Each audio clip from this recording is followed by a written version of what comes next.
All right, what's going on? It's Bobby Skinner talking Giants, and this is your Week 3 Giants offensive line report against the 49ers.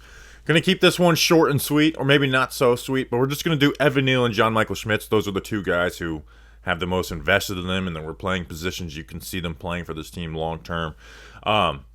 With JMS, we'll get to. He had some issues with Armstead. It wasn't as bad as I remembered on the broadcast. And Neal, this was a really bad game for the offensive line in general. Neal, I actually saw some decent things out of him, right? Good technique things, but then you also see the unbalanced stuff and some really bad plays too. And it sucks that the standard is lower now, where we're taking some of those like small little wins. But there was some stuff you could see that like. So with Neal, it's like you're watching the plays right now with Neal.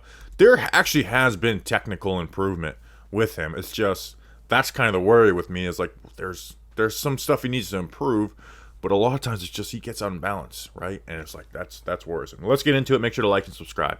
All right, first play with Neal. Now this is going to be play action, but I still like it.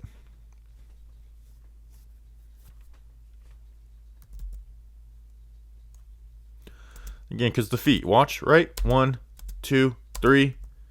When we get to that third step, right? This is how we want to be. This is how we want our body facing, our posture. This is how we want to be. Because if he works around the corner, hey, you're in a good spot. If he works inside, you can push off this right foot. And the rusher kind of realizes it, right? So he goes to power. And Neal is there. He's ready. He's got a low hand, which is like his hands usually come in high, and that's a big issue with him. And then again, this outside hand isn't there, but that right hand being low and inside is good. And you see the feet are there. Again, this is play action, so it's not the most indicative, this isn't the thing to look at the most, but I just like that. Like, that's good technique. I don't care what type of play you're running. Next play. Again, I like this. I don't care if this is like a 3-step drop. Watch the feet. 1, 2, 3. And hey, not perfect, but like this is a good spot to be in. Right? Now again, you see the hands are high. The hands are high, but he's in a good spot to where when he does open the gate and allow him to work around the corner, you're kind of ready for it. So again, he's got to put everything together, but there is improvement where it's not just like totally off the snap, bad with some footwork stuff. Next play.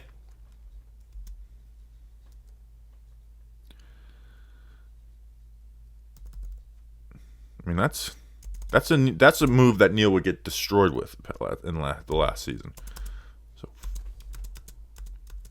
again, now the third foot, I don't like this, right? I don't love this. 1, 2, and the third step, we are facing the sideline. I don't like that, right? Because that just gives an easier work around the corner. I don't like that. Now, this is a move. The spin would get Neal and last year's. And what they would do is they would take with this hand, and his weight would be shifting all the way out here because he's worried about getting beat around the corner, and he would get toppled over. Because he's got all his weight shifting this way, and that left arm off the spin would just knock him over, or at least get him beat. What I like is there's a little more balance here, right? We throw this punch, we reload our hands, and this left foot drops, and you're here. You're here ready to pick this up. So watch it in full speed. So that's, not the best technique in the world, but it's some natural recovery ability, which I like. Here versus Bosa. He's going to give up ground on this. But still solid. 1, 2, 3. So 1, 2, 3. I'm good with that, right? Now the hands are high, which is going to allow him to give up ground, right? You see Bosa has the leverage. His hands are up at the helmet. You're not going to win like that. But again, just having some natural ability with have his feet kind of calm, cool, and collected. Bam, just re-anchor. Get your hands back down low. Solid stuff. Now there's also this, right? And this is where I want to say, trust your feet. This is first play of the game. Trust your feet. Because watch, the first step, and he's like, oh gosh, he's going to get around me the corner. I'm going to panic, and I'm just going to let go of my technique and just chase this guy like I'm trying to tackle him. See, so the footwork break down. You have your feet clicking together. You're giving him the corner. Your hands are all out of whack, and you just give it to him. This is where I say, trust your feet. Keep going. Keep going. Keep going, and be ready to push off this right foot and stop an inside move. Keep going. Trust your feet. Next play. Same thing. Not the same exact thing, but I would say trust your feet. 1, 2, that's good. Keep the feet going. But instead, he punches too early, and his technique crumbles. His footwork crumbles. Where it's 1, 2, punch. No. I'm telling you, you've got the third step. Take the third step. Take the third step. And when you punch, one, you're not going to be punching early like this, right? And which is going to leave you unbalanced. But also, you're going to have your footwork still intact. Instead, you give the corner. Now, what I talked about before about him being unbalanced for some of those inside move stuff things, this is it, right? This next play. This is like the worry. Like, this is good. This is good. So, he goes to counter. And you see how he takes that right arm? And Neal has his weight all shifting out here. And he just takes that right arm and shifts that weight even more and tosses him. So that's like the stuff you kind of worry about. And here on the sack, on the 2-point conversion,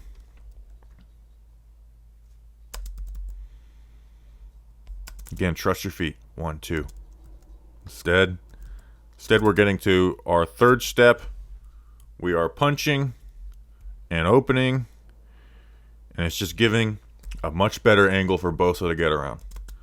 It makes this angle a lot easier for Bosa. And I get that there's a mess up here with the right guard too. Probably the right guard's more to blame on this. But just take this step, man, and it makes it so much harder for pass rushers. So, again, there is some technical improvement with Neal. There's still issues. But also like the unbalancedness. There's stuff that's got to work with. I think he's still got to work with his punch a lot, right? And we talked about on the offensive line report last week, or on the breakdown channel I created. Make sure to go follow it. Check out the community posts where they use like this one-handed punch, and I kind of want to see them keep using it. He only used it once in that game, and I thought it worked pretty well. So that's Evan Neal, Week 3 versus the 49ers. All right, let's go through John Michael Schmitz. He had some bad reps in this game, and he also didn't get a ton of these true one-on-one matchups because of the way the 49ers, use their alignment on the front. But with him, it was kind of something where he doesn't have the fastest feet in the world, but this wasn't even just like, oh, he doesn't have the fastest feet in the world, because he's got solid feet. It was just kind of, hey, you gotta be ready for this type of stuff. You can't control these top defensive tackles in the NFL with just your hands, right? I also think there was some miscommunication stuff in the run game with him and Lemieux. But let's get into it. First play, let's start with the positive. This is really good hand fight, and this is what JMS is the best at, right? So we line up, we got our hands inside. Good job, right? So the defensive lineman, he's got his hands outside. He doesn't want that. So look how the defensive lineman goes to rework his hands. And then JMS does as well. And as his hands start to slide up, he reworks his hands. See that left hand? So just good hand fight. Like constantly working for that hand fight. Because like once you're connected, you can do a good job with like you got the hands. But it's just getting to that spot. So some good stuff. Now here versus, Armstead and Hargrave. We're setting towards Armstead on this.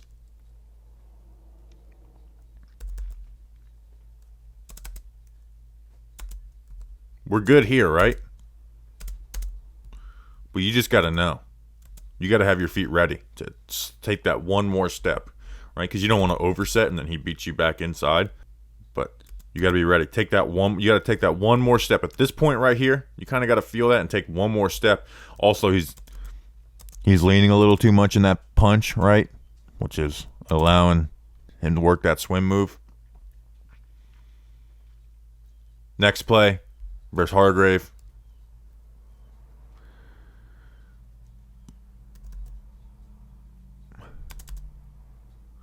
throws that one-handed punch, right?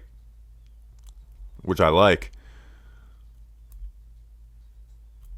But they're going to see that, and they're just going to attack that, right? And Hargrave does that. See? See how he attacks? Takes that left hand, and then works under. And again, you got to be ready. You have your feet ready to go. You can't control him with just your hands. So even if he gets this off you, you can still win this if you slide your feet. Instead, we're kind of late with it. Now we're opening our hips, and he's beat us. Next play. This is a freaking mess right here. Again, working that one-handed punch, right? I like it. I really do like it. But you got to be ready for this type of stuff.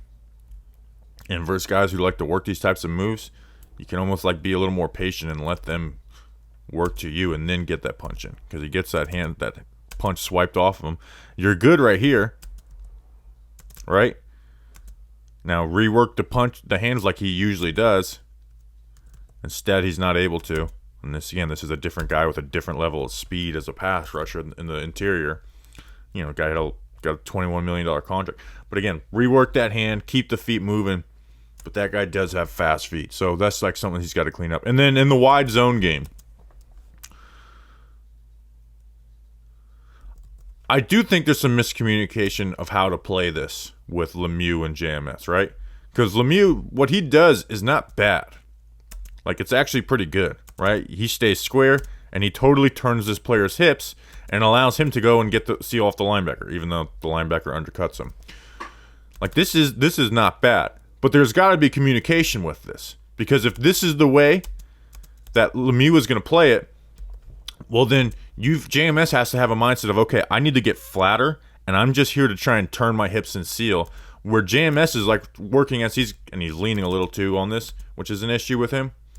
But JMS is working like he wants to block through this, right? Like as if Lemieux is going to stay on this longer.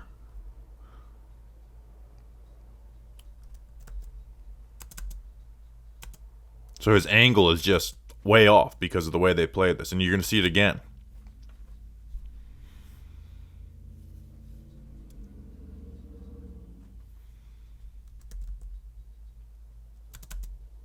See Lemieux? Like, hey, you get him open, like, right? You get his shoulders opened. You're coming off to this linebacker, which is fine. But then again, then JMS has to get way more flat and really like understand, like, hey, we are working to seal this guy off. Instead, he's taking his step. He's working as if like we're gonna work on this together to the linebacker, instead of Lemieux kind of just helping him, helping him before getting to his linebacker. So, hope you guys enjoyed. I know a short one, but I figured a week 3 game where the offensive line got dominated, I figured I'd focus on the main 2 guys on this unit. Lemieux will probably never start again, or we'll see. McKeithen, there'll be a lot of McKeithen segments to go, and then Azudu, hopefully he's not playing left tackle ever again. Appreciate you guys. We will see you on the film review. I'm excited for the film review, though. Let's talk about it. Let's go Big Blue.